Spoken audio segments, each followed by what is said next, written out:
Hello, everyone. This is Caleb again with Texas Quality Assurance, and I just wanted to take a few minutes to talk about the forms that are contained over here in the QMS management section.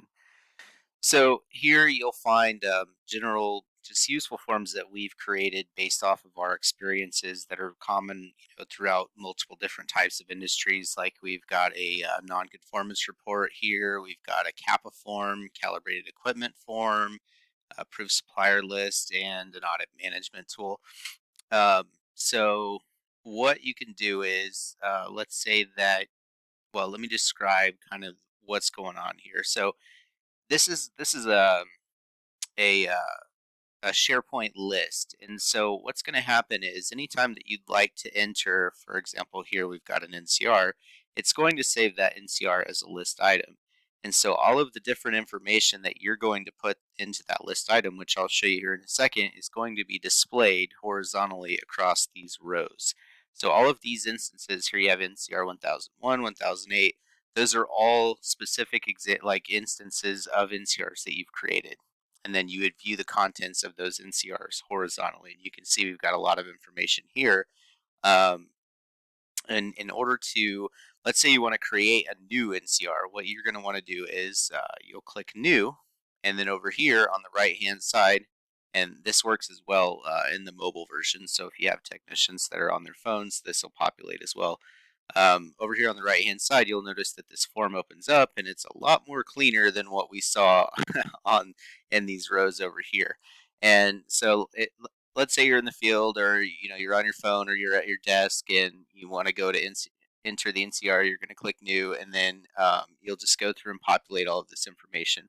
um, I'm not going to go through everything here. It's pretty self-explanatory. You have these drop-down menus that'll populate, and we'll get to that here in a little bit about what those populate. But some of these are pretty standard. NCR type, internal, external. Those are, there's only a couple options there. But you've got your area, your operator, your Tier 1 and Tier 2 defect code. I do want to talk real quickly about this. These Tier 1 and Tier 2 defect codes are going to be let's say you have a nonconformance and it's in shipping.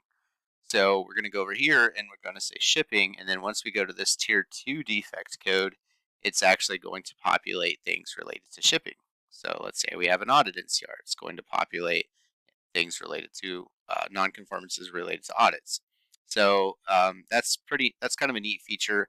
But I wanted to explain that in case somebody clicked on tier 2 first, because it's not going to populate unless you've got a tier 1 selected. So um, these do have multiple tabs, and you'll notice that when you first open that, it's going to automatically open up this NCR info tab.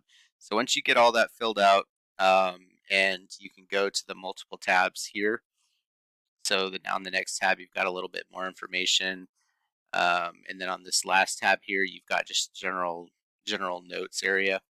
But one thing I do want to point out is some of these buttons, like let's say your nonconformance is material or part related, you do want to actually click on that checkbox because it's going to display some more information. And we do that to keep the forms, from being less cluttered, to keep them a little bit more clean. So if if your NCR is not material or part related, this isn't going to be in your way down here. So once you say that your material or your NCR is material or part related, then it'll open up the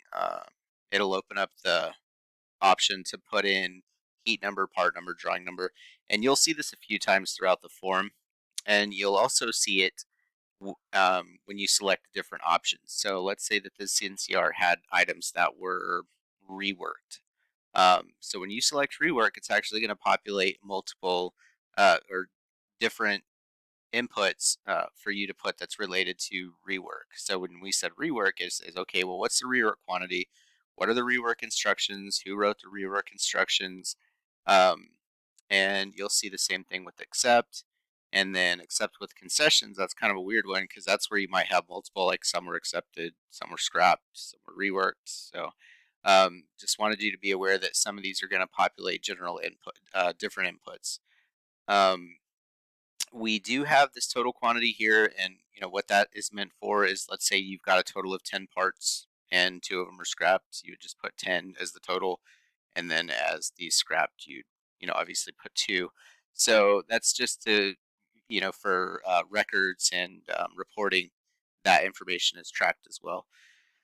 As far as the attachments go, if you click on here, it'll open up, you know, any sort of, it'll open up your PC. You navigate to any local files that you have saved that you'd like to upload, whether that be pictures, or let's say you've scanned documents related to the part, or maybe even a little, you know, picture or snippet of the drawing or something like that. Anything that you want to put in there to remember it.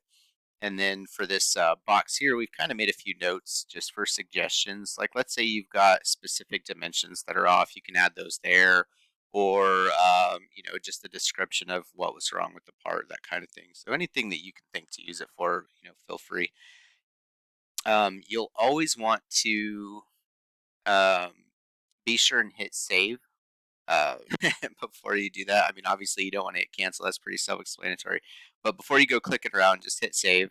And another thing with these dates here is also you want to confirm that, or those won't populate. So after you save these, it'll add a new item to your list. So these numbers are automatically generated and they go in numerical order.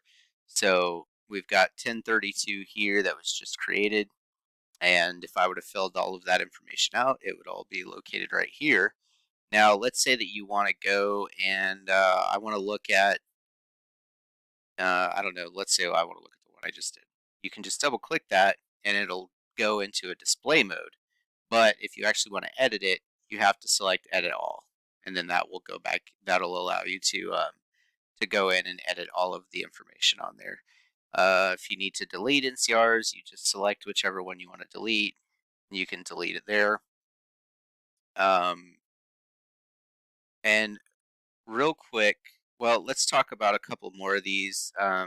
So this is our CAPA form, and I'm not going to go through as extensively as I did with the NCR form, but I do want to point out on this CAPA form, because it's in such a wide format, that if you're viewing this on a browser and not like a tablet per se, because it's in this wide format, some of these tabs you'll want to make sure that you scroll down, because there's additional information. So some of it's pretty obvious that, you know, there's nothing left, but like here, if you look at this corrective actions, you can see that this part's cut off because you have to scroll down because of the size format that it has to be in order to display on a tablet. Um, so just make sure that you're aware that there might be a little bit more information if you scroll down. And the next thing that I want to talk about is this. I don't know if you've noticed this yet, but we have this little other tab, and it's got kind of some weird names over here that might not make a lot of sense. Well, what those are doing is those are going to be the information that you want displayed in these forms up here. So if you remember from the NCR form, we had that tier 1 and tier 2 defect code list. So you can actually add your own here. Let's say that you had another topic, and I can't, I can't even really think of one off the top of my head. I don't know, transportation, something, I don't know. Let's say you had one on there and you wanted to add that. You can add that by just editing this in grid view, or just adding a new item. And there's only one column here, that's the title. You just call it whatever you want. And then you'll go to the tier 2 defect code, and you'll want to add the different, because remember how tier 1 is kind of the topic, and then tier 2 is going to be like the more specific actual nonconformance. So you'll want to, and this is the combined list of all of the different topics. So you'll want to add, let's say for our transportation, that's a terrible example, I know. Let's say for the transportation, we had a moving violation NCR. So we've already added transportation in tier 1. Now we're going to add moving violation under tier 2. And then what you want to do is whenever you click on these items here, it will, and I'm going to do this in grid mode. It's a little easier to do that. It'll actually pull up those potential topics. So your transportation topic will be listed here, and you just need to associate it with that transportation topic in order for it to generate populate correctly in the NCR form. So add it in tier 1 as the topic. Our example was terrible example was transportation, and then you come to the tier 2. Wrong spot there. and then you add the specific examples. Like ours was moving violations, so we'd add that to the move. We'd add that as a new item, or edit in grid mode and add that as a new item, and then we'd add moving violation, and then we'd make sure we want to associate that with the transportation tier 1 defect. And then this little column over here, that's just going to automatically populate, so don't worry about that.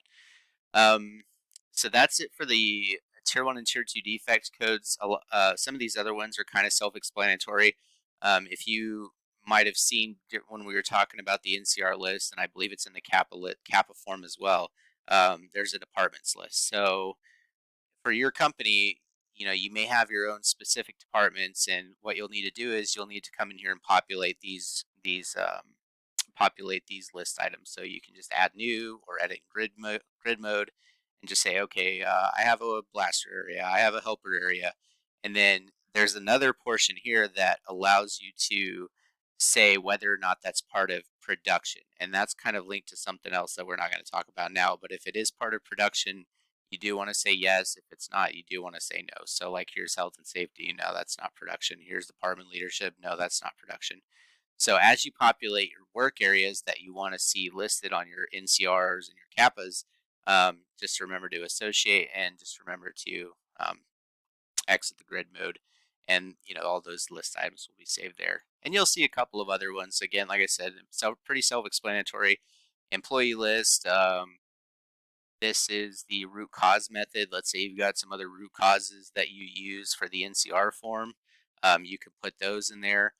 And just to kind of drive home the point, like when we come over here and we've got that's the Kappa, sorry, Kappa, and we've got the root cause over here, and that's where that's going to populate. So whenever you add new methods to, let's say that you added I was going to say Pareto chart, it's already there. Let's say you got another method that you use, you just add it to it and it'll populate over here. So that, again, that's what these site lists are for. So if you ever are on a form and you go to click down a drop menu and there's nothing there, or you want to go and you're looking for some sort of information that's not populating, this is going to be the place to look in order to find that list that you need to fill out. We'd love to fill out everything we can for everybody, but everybody's so different, and we want to give everybody the opportunity to have it as customized to them as possible. So we leave the list blank. So unfortunately, you'll have to go in and fill those out yourself. But like I said, they're pretty self-explanatory. Just look for the different columns and input whatever information you can. If you've seen the approvals video, we talk about the site notifications here. But again, this is where you look if something's if something in a form is not populating, or you need to add something to it. Or let me say this though, and this is important. Hopefully, people haven't given up on this video yet. If you do use a list item, let's say that you've got an NCR, and let's say that you've chosen, for example, a work area, blasting. Now, let's say your company no longer has a blasting department for some reason, or they've changed the name. If you've already used that item in an NCR list, you cannot remove that item, because it'll mess up any data that's been saved in. So what you want to do is you want to just, let's say that you want to, for example, we'll stay with that blaster example. So we'll come over here, and what we're going to want to do is we're going to edit this, and there's multiple ways to edit it. I just do it in grid view, and we're just going to add to it and say do not use or obsolete, because you can't remove it because it's already been used, and those NCR forms are pulling these actual items from this list. So if that list item is removed or changed, all of that data that used that list item that used that data previously is going to have issues. So just be aware with that, and remember, only put, add to it, don't take away from it. So you can put obsolete or do not use. That should be it as far as the forms and the site lists. So if you do have any questions, I know it may be kind of confusing, but if you need help adding, not subtracting, but adding items to your site, we call these the site lists, then just give us a call or send us an email, and we can